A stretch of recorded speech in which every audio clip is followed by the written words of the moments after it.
A comienzos de los años 70, los integrantes de la OPEP, la Organización de Países Productores de Petróleo creada 10 años antes, percibieron que el oro negro podía ser un arma temible contra los países occidentales.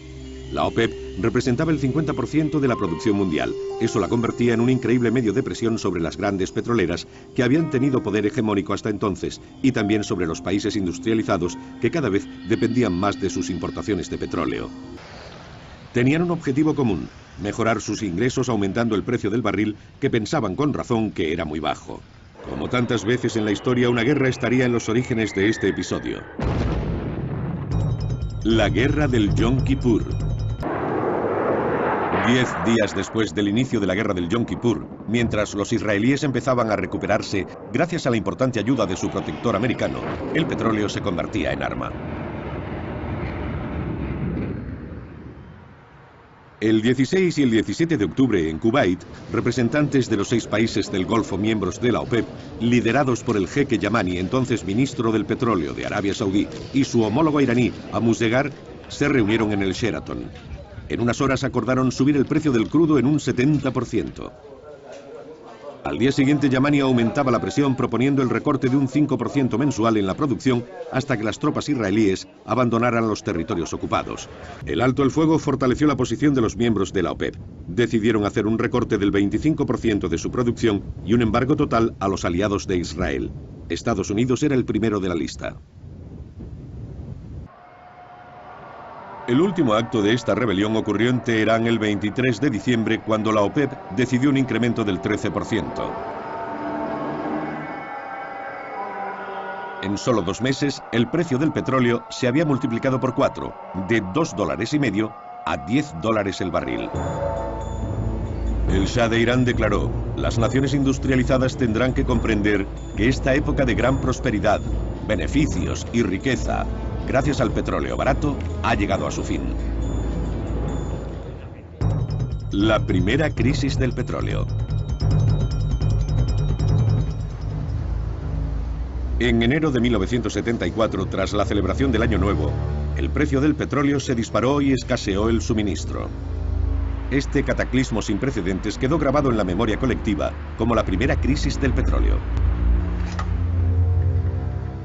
Para las poblaciones occidentales, esta crisis significaba el fin de 30 años de riqueza marcados por el desenfrenado consumo de petróleo barato que parecía inagotable.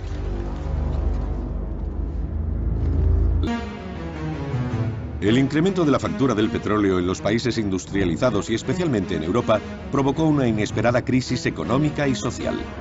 Desempleo, bancarrota, cierre de empresas y estancamiento. Incluso se acuñó un nuevo término: estanflación. Eran realidades que la población de los países más ricos había olvidado desde los años de posguerra.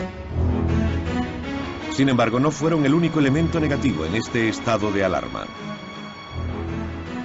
Por primera vez, los expertos y el pueblo ya no percibieron la amenaza que podía representar el agotamiento de una energía no renovable como el petróleo. Debido a esta amenaza, los políticos, al menos en Europa, lanzaron campañas de concienciación, urgiendo a la población a ahorrar energía. La otra consecuencia del incremento de los precios fue la estimulación de la investigación de técnicas más eficientes para la industria petrolera. Esto permitió que se explotara más petróleo caro. El Mar del Norte no se podría haber desarrollado con los precios de antes.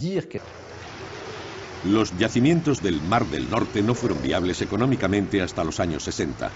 Eran muy difíciles de explotar, pues estaban en aguas profundas, donde las condiciones meteorológicas eran duras, con frecuentes tormentas.